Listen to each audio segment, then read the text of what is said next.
Olá, pessoal! Bem-vindos e bem-vindas ao primeiro podcast Diálogos Olimpianos, um projeto do Grupo de Estudos sobre o Mundo Antigo Mediterrâneo da UFSM, o GEMAN.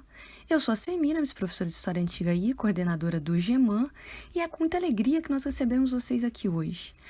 Antes de entrar no tema do podcast propriamente, o conceito de orientalismo, segundo Eduardo Said, eu gostaria de contar uma historinha breve dessa gravação.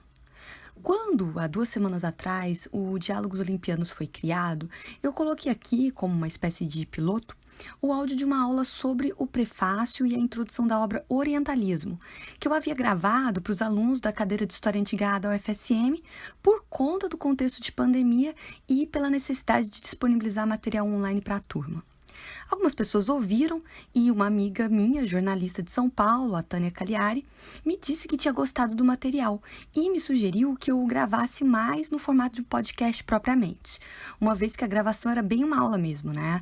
Eu conversava com a turma, relembrava outros textos já trabalhados por nós, enfim. Por se tratar de um tema, então, extremamente útil de ser pensado, o orientalismo, e seguindo aí o que a própria Tânia me falou, né, é um tema que faz você treinar os seus ouvidos para ouvir os próximos podcasts, eu resolvi então gravar novamente o material.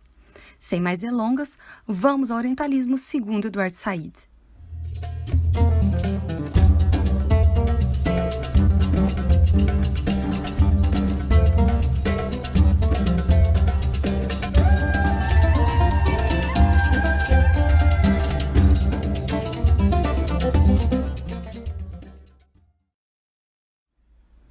Bem, o Eduardo Said, ele desenvolveu a ideia do que é orientalismo, especialmente na obra Orientalismo, Oriente e Convenção do Ocidente. Mas antes de tratar dessa obra, né, e desse conceito, dessa ideia em si, eu acho importante falar rapidamente sobre quem foi o Said. E o Said, ele foi um dos mais importantes intelectuais árabe-palestinos. Ele foi um crítico literário e também um ativista da causa palestina. Ele nasceu em Jerusalém, em uma família cristã de classe alta. O seu pai tinha emigrado para os Estados Unidos antes da Primeira Guerra Mundial, mas ele acaba retornando para a Palestina como cristão e também como cidadão americano. O Said vai crescer, então, entre Jerusalém e a cidade egípcia do Cairo, mas ele acaba indo para os Estados Unidos para ingressar na universidade. E lá nos Estados Unidos, ele vai estudar na Universidade de Princeton, vai estudar também em Harvard, onde ele conclui seu doutorado, e depois ele acaba se tornando professor de literatura comparada nos Estados Unidos, e as obras, então, dele, elas são publicadas nos Estados Unidos, né, dos Estados Unidos. Essa marca, né, essa ideia dessas publicações saírem dos Estados Unidos, ela vai ser uma marca desses estudos pós-coloniais, que é uma vertente de estudos que vai ser inaugurada com as obras do Said e que são obras escritas por intelectuais que eram das antigas colônias, tá? Mas que escrevem dos grandes centros, escrevem de países como os Estados Unidos, como é o caso do Said, por exemplo, né, da Inglaterra. Bom, diante disso, ele próprio se definia como árabe e também como americano. A obra Orientalismo, ela é a obra mais importante do Said, entre outras obras que ele publica. Ela foi publicada em 1978, né? E para vocês terem uma dimensão da importância dessa obra, ela foi traduzida até hoje para 36 línguas, né? Então, ela acaba sendo uma obra considerada como um dos textos fundadores dos estudos pós-coloniais. Mas o que são, então, esses estudos pós-coloniais? Os estudos pós-coloniais, eles são um desdobramento dos chamados estudos culturais, que, em sua origem britânica, interpretam a cultura como um locus das relações de poder. Então, em linhas gerais, os estudos pós-coloniais, eles são um conjunto de teorias que vai analisar os efeitos políticos, filosóficos, artísticos, literários, deixados pelo colonialismo no âmbito da cultura, tanto das antigas metrópoles colonizadoras como das antigas colônias. Então, a proposta dessa vertente é perceber os desdobramentos da dominação após a descolonização, ou seja, como a colonização ainda deixa suas marcas de dominação simbólica. Por isso o nome, então, pós-coloniais. Dessa forma, o que eles estão preocupados em perceber é como que ainda permanecem essas marcas simbólicas de dominação em representações culturais, ou seja, na arte, no cinema, nos telejornais, na mídia de uma forma geral, nas áreas de conhecimento, né? Por exemplo, na forma como a gente transmite o conhecimento histórico, né? Como que a gente escreve a história, né? Na própria morfologia da história, né? O que é bem interessante da gente perceber. Então, como que a historiografia transmite ainda marcas do colonialismo, né? Nas telenovelas, né? No Brasil é bem interessante esse aspecto das telenovelas, que são muito populares, né? Por aqui.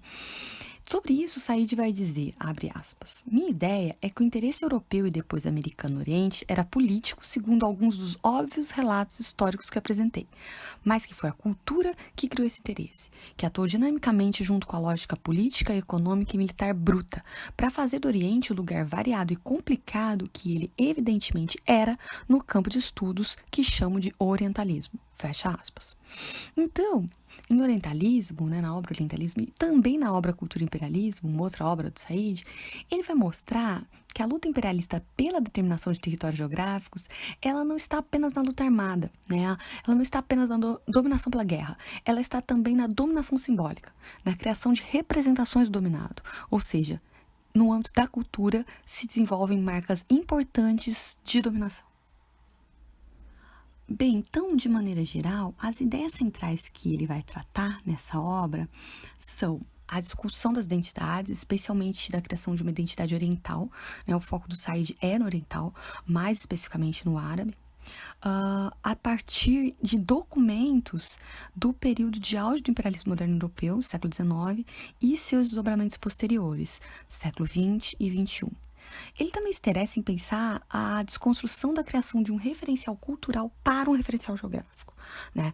Então ele visa pensar como que áreas geográficas, que incluem culturas aí distintas, acabam sendo homogeneizadas em discursos reducionistas e extremamente imperialistas. Então, segundo o autor, o Ocidente criou uma visão distorcida do Oriente como o outro, numa tentativa de diferenciação que servia os interesses do colonialismo. Então, sabendo disso, o Said visa mostrar como que a marca do imperialismo ainda é muito forte nas nossas representações do Oriente. Então, citando o próprio Said, abre aspas, 25 anos depois da publicação do meu livro, Orientalismo, mais uma vez suscita a questão de saber se algum dia o imperialismo moderno chegou ao fim ou se ele manteve no Oriente desde a entrada de Napoleão no Egito 2 séculos atrás.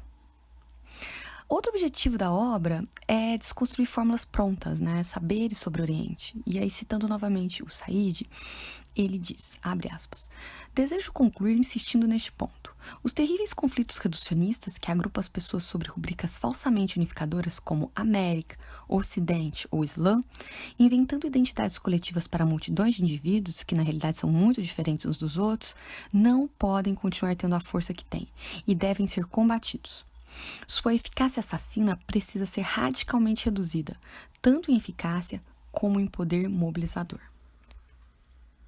Eu acho que um outro ponto bem importante da gente tratar nessas representações do Oriente é como ele é mostrado nesses discursos imperialistas como sensual, como vicioso, como tirânico, preguiçoso e como feminino. Né? Enquanto o Ocidente, por sua vez, ele vai ser mostrado, né, quando ele é colocado em oposição ali, como racional, masculino, evoluído, civilizado, né? Possuindo a ideia de progresso.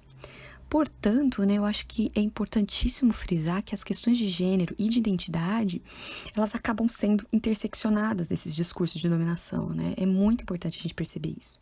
Então, a gente pode ver em diversos filmes modernos sobre a rainha Cleópatra, por exemplo, né, esse aspecto, tá? A Cleópatra era de uma dinastia grega que dominou o Egito, né, mas que estavam ali no poder há cerca de 300 anos, mais ou menos, né, na época da famosa Cleópatra VII, né, e em relação a isso, a questão da Cleópatra, a gente tem aqui um duplo problema, né. Primeiro, a gente tem a questão da orientalização da história do Egito Antigo, né, então quando se começa a delinear a morfologia da história antiga no século XIX, a gente vai vendo delinear uma história antiga do Ocidente, que seria a história da Grécia e de Roma antigas, versus uma história antiga do Oriente, que seria uma história de uma série de povos, como por exemplo os egípcios. Né? Então, nesse sentido, a história antiga do Egito ela vai sendo orientalizada. Tá? E a história desse Oriente antigo, ela vai sendo colocada como exótica, como sensual, como feminina, né? Aí a Cleópatra é um grande símbolo disso.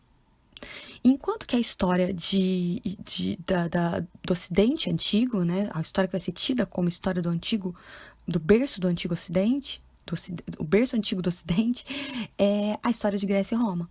Né? E essa história da Grécia Antiga e do Império Romano Antigo, elas vão sendo firmadas, essas histórias, como o berço do Ocidente, né? E também como o berço da filosofia, da racionalidade, né? Isso em relação ao mundo grego. Elas vão sendo firmadas como uma história masculina, militar, isso em relação principalmente a Roma. Né? Então, a morfologia da história antiga, né, do mundo antigo, ela vai sendo delineada de forma imperialista também, de forma dominadora, quase que imperceptivelmente, né? Então, isso é muito importante da gente perceber e muito importante da gente refletir, né?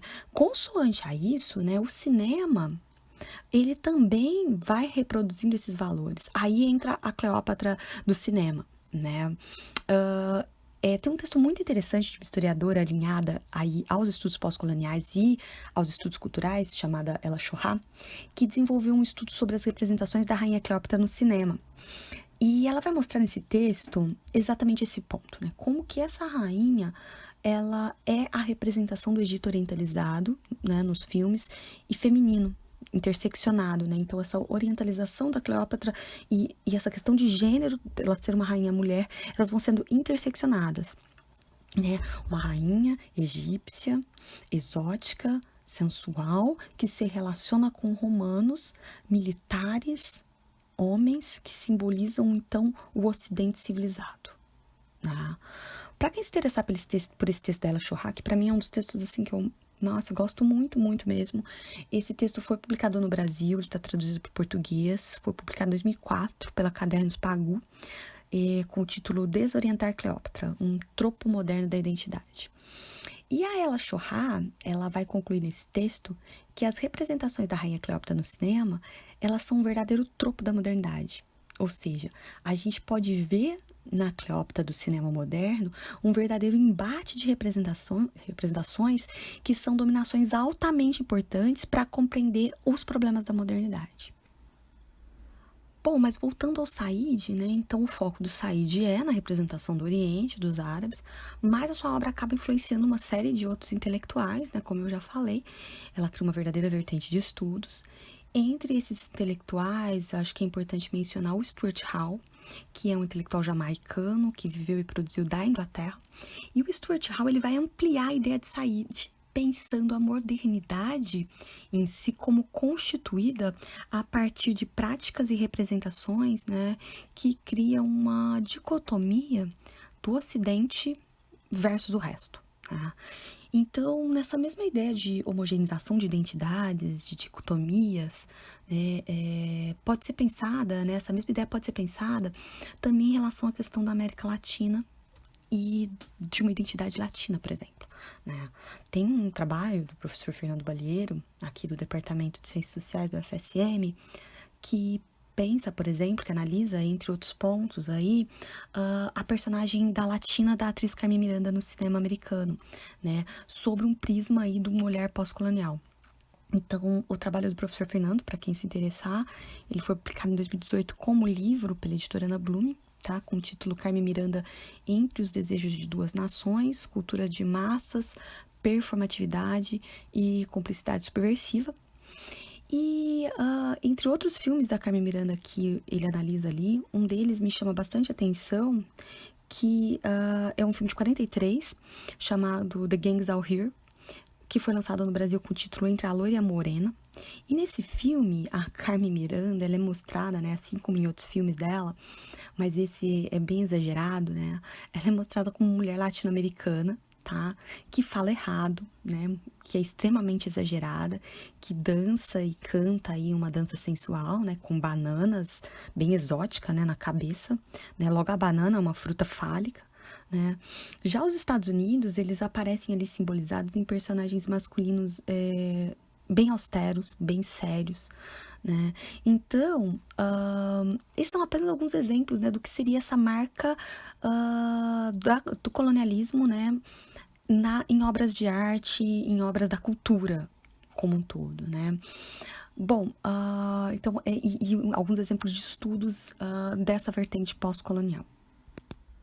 Bem, mas vocês devem estar se perguntando quando surge esse orientalismo, né? Quando surge esse discurso, tá? O Said vai dizer que ele surge com a expedição e conquista de Napoleão no Egito, a partir de 1789. Né? Então, a partir daí, um novo avanço, né, do imperialismo europeu sobre a Ásia e sobre a África vão se desenvolver. Né?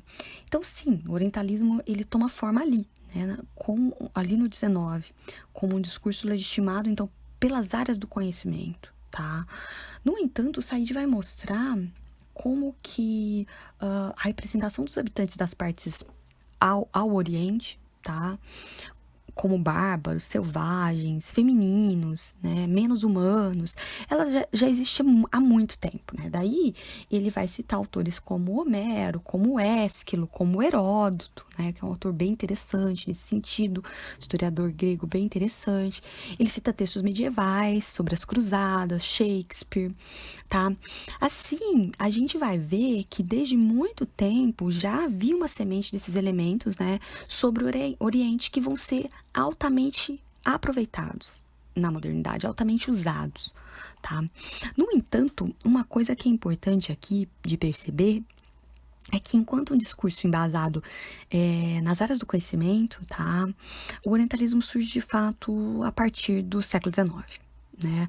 Naquele contexto de cientificismo, de racionalidade, tá? Do século XIX. Então, esse orientalismo, ele se firma, né, como o próprio Said ressalta, e aí ele marca como fato, né, a entrada do Napoleão no Egito. Então, a gente vê aí, é muito interessante, que a gente vê que com a expedição do Napoleão no Egito, que a expedição de Napoleão no Egito, ela não foi somente uma expedição militar, ela foi também uma expedição de conhecimento, ou melhor, conhecimento significava poder. Né? Para vocês terem uma ideia, junto com as tropas do Napoleão, tá, para o Egito, foi uma comissão chamada de Comissão das Ciências e das Artes, na qual estavam, olha só, 4 matemáticos, 4 astrônomos, 4 arquitetos, 4 economistas, 3 antiquários, 9 desenhadores, gravadores, escultores e músicos, 7 médicos, 4 farmacêuticos, 6 botânicos e zoólogos, 4 mineralogistas e engenheiros de minas, 5 químicos, 15 engenheiros geógrafos, 27 engenheiros de pontes e estradas, 6 engenheiros navais, 16 mecânicos, 9 orientalistas e intérpretes. Então, olha que interessante, né? 3 escritores e 24 tipógrafos munidos de caracteres latinos, gregos e árabe. Então, o que a gente vai ver aqui, né, se intensificar a partir daqui, né, no século XIX, é uma área de conhecimentos que são os estudos orientais. Né? E os seus especialistas, os orientalistas. Né?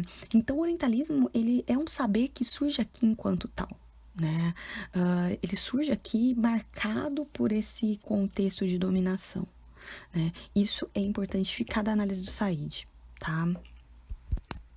Portanto, o que o Said está mostrando é que o orientalismo é um saber sobre o Oriente, seguindo aí a ideia do filósofo francês Michel Foucault, que foi contemporâneo do Said, né, Foucault diz que o saber produz discursos que são parte das engrenagens do poder. E esses discursos, eles causam efeitos materiais também. Então, a ideia do subtítulo da obra, O Oriente como Invenção do Ocidente, ela mostra justamente isso, do Oriente como sendo um discurso. O Oriente ele não existe em si, ele é fruto de representações que vão sendo reiteradas pelos discursos para uma determinada área geográfica. Então, o orientalismo para o Said, ele é um discurso que, por sua vez, é um saber que tem consequências nas relações de poder. Como discurso, ele é algo que se dissemina, isso é importante também. Ele se pulveriza pela cultura de forma, muitas vezes, imperceptíveis. de formas imperceptíveis. E por isso mesmo, ele acaba sendo tão poderoso, né? Quanto mais imperceptível, mais poderoso. Então, esse discurso, essa vontade de verdade sobre aquilo que está sendo falado, ele é difuso. Todos nós acabamos reproduzindo de certa forma. Né? Então, dessa forma, o orientalismo ele é uma autoridade sobre o Oriente. Né? Para que isso fique claro, eu vou ler um outro trecho aqui do próprio Said, abre aspas.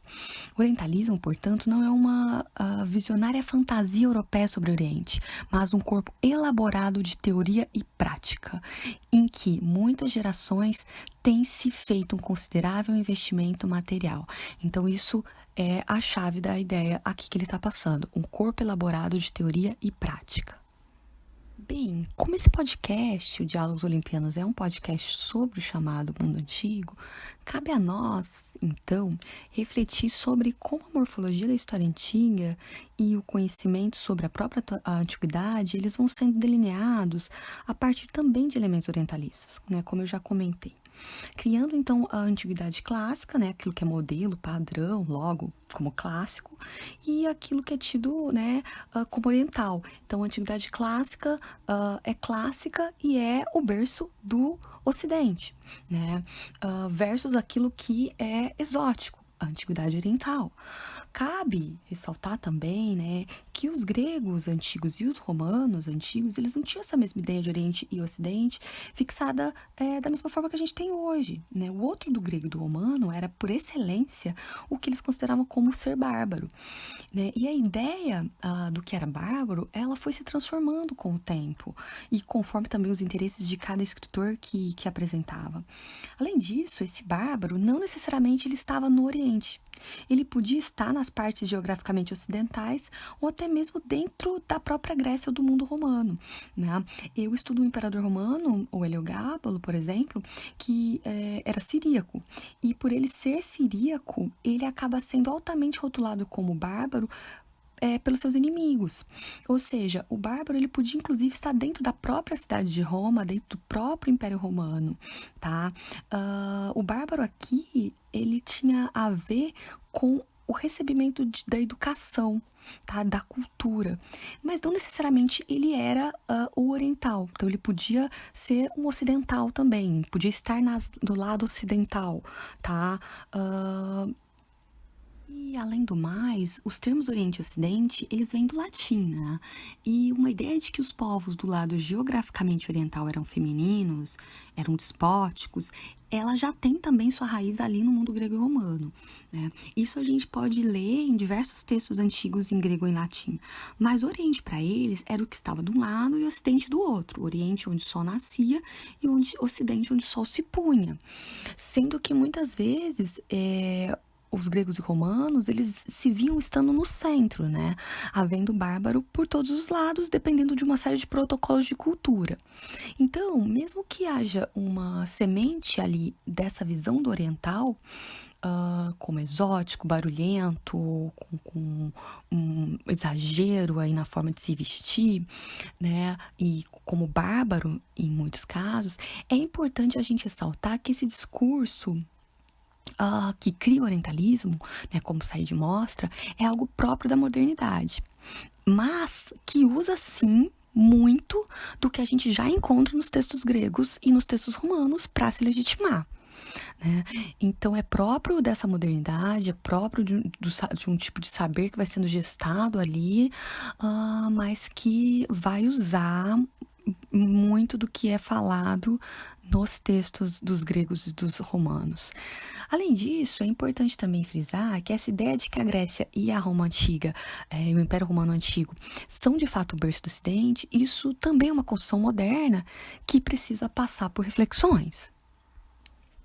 Bom, e para finalizar, já indo aí para o encerramento, eu gostaria de propor um exercício para vocês de pensar sobre tudo isso que eu falei, né? Sobre essas criações de personagens dicotômicos, sobre essas homogeneizações de identidades. Então, cabe a gente refletir também sobre a criação dos personagens antigos, né? A partir dessa marca do orientalismo.